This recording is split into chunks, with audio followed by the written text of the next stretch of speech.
I'm not sure what's happening here. A player just left. This is in ranked, right? Yeah, this is competitive, look, ranked. We're like 10 seconds in. The whole team left after 10 seconds. Like, that is just crazy. It's definitely a mentality problem. From my coaching sessions with diamond, plat and below players, I see a lot of basic mistakes. So in this video, I'm going to go through 5 of the biggest mistakes that I see and give you simple ways to fix them. So the first mistake I see in bronze to diamond games is players not being able to hard clear. And I know you're already thinking, yeah, I can hard clear, I know how to do it. And I hear this so many times, and then when I see players try to do it, they just can't do it properly. And I'll explain what I mean by that. So the one misconception that players have is they think to get a hard boom clear, it's all about power, right? It's about speed, hitting the ball as hard as you can. But that's not actually true. What's more important is getting height on the ball. So I'm going to show you a simple way on how you can get a high clear pretty much every time. Now what I see is when players drive into the ball, they usually front flip into it like this, yeah? Like, that's not what I consider a hard boom clear. That just ends up being a pass to the other team, which obviously isn't helpful for your team. So what you want to do is when you drive into the ball, just double jump. You see how easy this is? Look, I don't have to drive fast, like I don't even have to boost, I can just do that. Look how high I can get the ball just by double jumping. Now imagine you're a defender on the other team trying to defend that. Bag up, Terry. Put it in reverse, Terry. Oh, Lord. So you want to be driving to the ball, and as it bounces, so you see as the ball bounces, I then get under the ball and I just double jump into it. Another thing with double jumping into the ball is there's less risk of you actually missing the ball. Because if you flip, you might accidentally like side flip or do something else and you actually miss the ball. But double jumping's simple, right? Because you don't even have to use the left stick. You can just double jump into it. What you're trying to achieve here is you're just trying to get that height. If you jump after the bounce, it's very hard for you to get that height. So you have to time it just on that bounce. So if you look, I just hit it there. The first part of this shot I want you to practice because it's very useful in game and it will help you get to the ball a lot faster than your opponents. I'll see this a lot of time in lower ranks is they'll do this. Just say this is in game, I'll drive to the ball, hit it like that and grab this boost. I've just passed to the other team now. Like if that's closer to my goal as well, it makes it very easy for the other team to score. And watch your replays in your games, you'll see this happen so many times where the player just drives into the ball like this. So what I want you to practice is I want you to practice the diagonal flip. Now it's not a side flip like this, it's a diagonal flip like that. So if you look at my overlay to the top right, I'm just pushing the stick like that. So just that angle there and then jump. That's all you got to do. Just press jump twice while having that angle in your stick, and that's a diagonal flip. I then want you to just diagonal flip into the ball so it hits the wall like this. See, because what that does is it makes the ball roll up the wall as opposed to bouncing off the wall and going out middle. Now you're going to find this difficult at the start to get it consistently because you might just do stuff like that and the ball goes behind you, so it's going to take a lot of practice.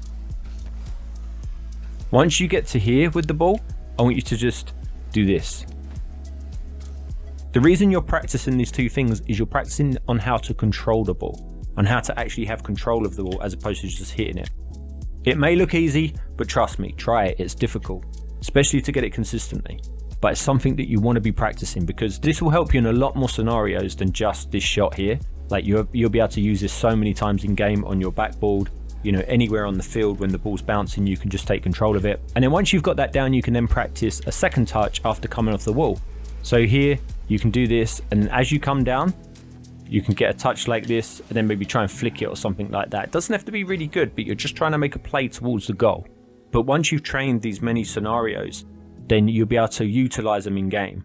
One of the big mistakes that a lot of people might not realize they are making is not utilizing your second flip enough. So one thing I see a lot in lower rank games is people double jump into balls that they don't need to double jump for. So the ball will go like this and they'll double jump, to it. So I've designed this shot to train yourself on how to utilize a second flip. So instead of double jumping to a ball like this, I can just jump once and then flip. Do you see how much time I have between flips? It doesn't matter how high the ball goes. Now what's important with this shot is that you hold your first jump. So you want to hold that jump, You don't want to tap it, because you see the difference how high I get? I get a lot more height by holding the jump. So you just hold your first jump, then flip. So if you was near your goal, for example, and you had a little bit of space and the ball's rolling to you, you could do that, and then you can do that, and look, you get a really hard clear and it's going to go over your opponents. As opposed to doing that, then double jumping up to it and then doing this, because this is very easy to defend, because if you double jump, you can't really change direction of the ball apart from make it go up or fake it. Now, mistake number 4 is one of the more difficult to fix. I can't really give you one scenario to practice in game, but I'm going to try my best to break it down for you.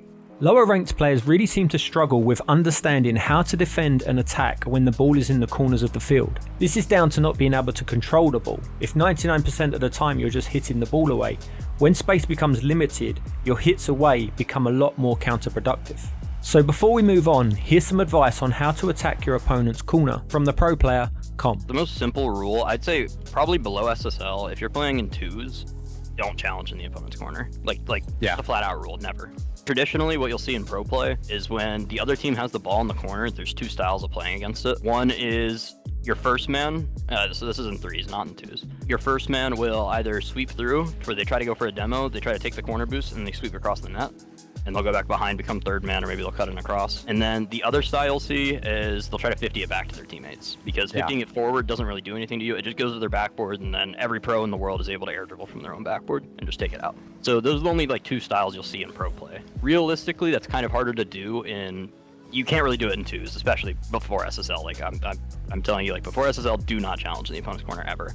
In ranked 3s, I'd say probably your best bet isn't even to try to 50 it out mid. It's just drive in there, take the boost, try to demo someone and leave, because you're not committing to anything if you do that. You can't really trust your teammates to do all that much sometimes in ranked. So your best bet there is just to do as much as you can without taking yourself out of the game.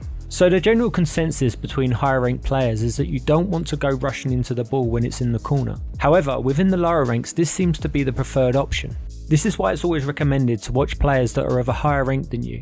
Watch how they fake, shadow defend, and wait for precise moments to take the ball from their opponents instead of just rushing in every time. The final mistake is one I see often but is very easy to fix. At lower ranks, I see players not being sure on what to do when they are the last player back. The simple mistake you're making here is you're trying to hit the ball forward. Instead, it's all about control.